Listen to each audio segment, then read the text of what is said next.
Nakatikim na ba kayo ng ginataang dalag na ganitong isda? Ayan na, oh.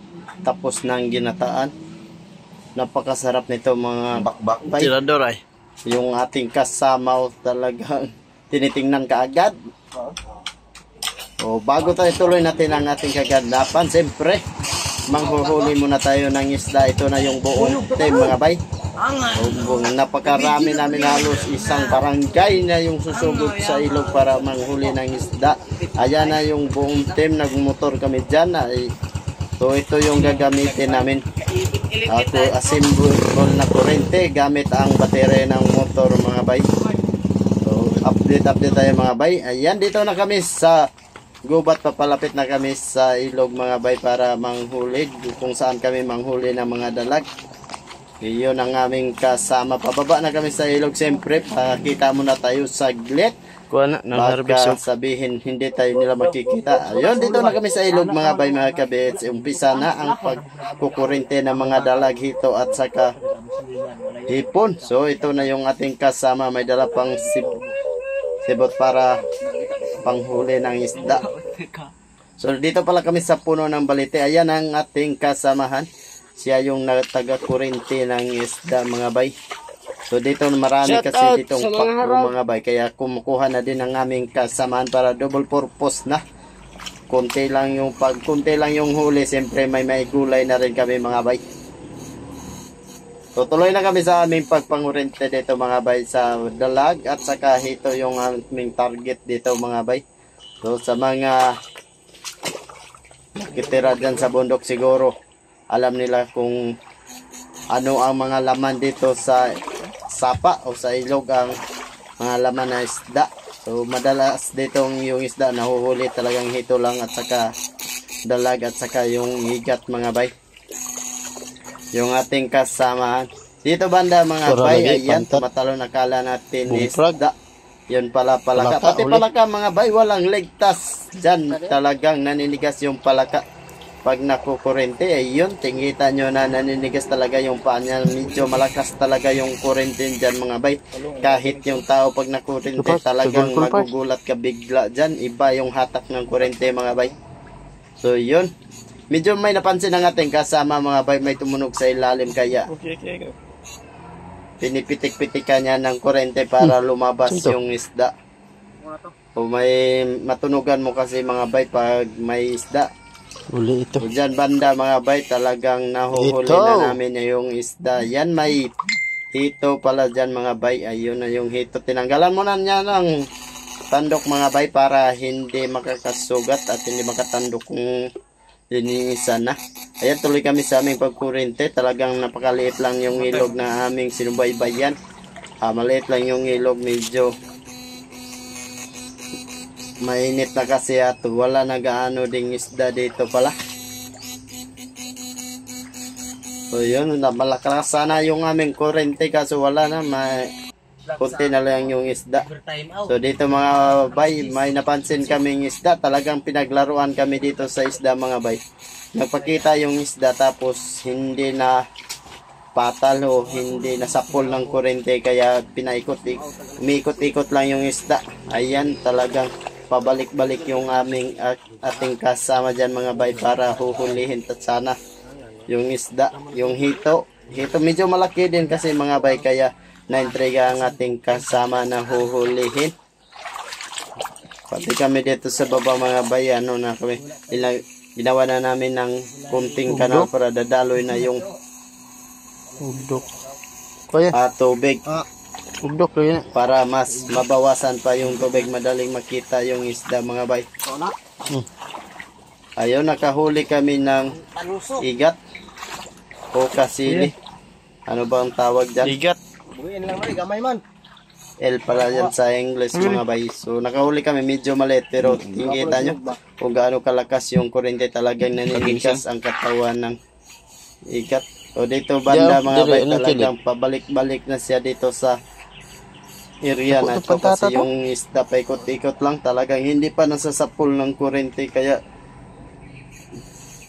so, naman na namin kasi yung isda dito mga bay, yung hito, kaso lang hindi pa nasapul ng kurente, paikot-ikot lang siya. Yun, nakahuli na naman kami ng puyo. So dito banda, Nato dia part oh. Suksok dia talagang part. hindi namin nakukuha dito mga bay. Hindi na sa pulang kuryente. Siguro nakapasok na rin sa malalim na butas.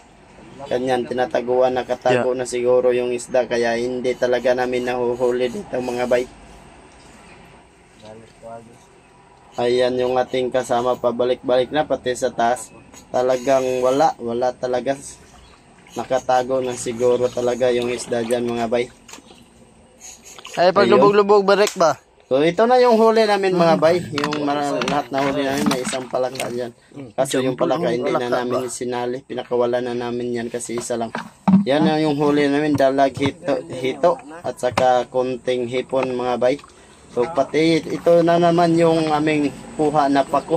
May panggulay na, may pang ulam, pang isda. So yan, linisan na ng ating kasama. Ito na yung dalag na nahuhuli namin mga bay. Yun, nakawala pa. Talagang fresh na fresh pa yung isda mga bay. Ito naman yung mga huli namin. Konti lang talaga yung huli namin. Pero solve na yung isang kainan dito mga bay. Yung libre na yung pang ulam natin dito is tanghalian. So linisan muna natin to mga bay bago tirahin natin. Gataan natin to ang ating tirada dito mga bay sa andabis. So ito na mga bay, tapos na nalinisan, hiwa-hiwa na, linagyan na ng mga ingredients. At ito na yung siyempre hindi mawawala dyan yung niyog mga bay.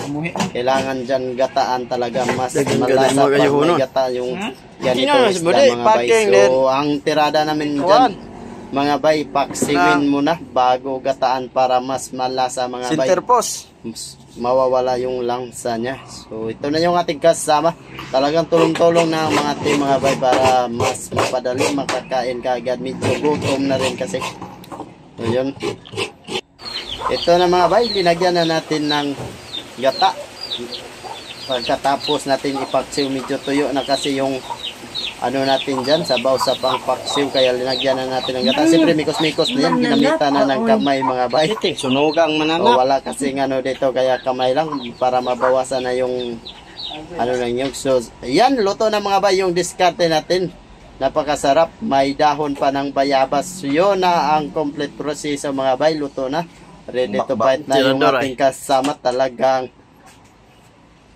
na ano na, kakatingin sa. So yun, kakain na ang buong team mga bay, umpisan na. So yun, talagang binuhat ng ating kasama. Mali, konti lang kasi yung sabaw dyan mga bay pag ganyan na isda. Yung baga patuyuin lang ng gata. Ayan na mga bay, binubuhat na talaga. Yung kaldero para pang.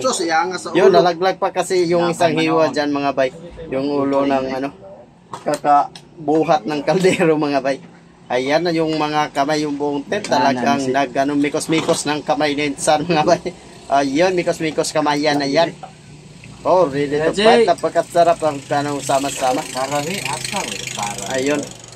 Medyo tayo na nagtirada dyan pa sa pagluto mga bay. Pag ganitong mga lutuan. So, para mas masarap. Mas kontento tayo pagkit tayo ang nagluto, mas kontento tayo sa pagkain mga bay. So yun ang buong team natin, yung ating kasamaan si Boy Calvo. So yun, tinalikuran pa yung ating kamera ng ating isang kasama, kaya ayan, pinagsabihan natin na may kamera dyan sa likod, bakit mo tinalikuran? So yun, ay iniwas na niya kaunti yung kamera para matuloy makyat pa sa lamisa yung isa mga bay. Ayan, so tuloy-tuloy na tayo sa ating pagkain. Talagang napasarap na yung kain. Nanahimik na ang lahat. Basta kainan, napakadali lang pala yung patahimikin. Pakainin lang kayo ng dalag at saka hito. Ayun, talagang binubuhat ng mga bay. Kasi yung sabaw, talagang kaunti lang yung sabaw. Patuyo yung tirada natin dyan mga bay. So yun, hanggang dito lang muna ang ating video. Maraming salamat sa inyong lahat, sa inyong panonood sa ating video.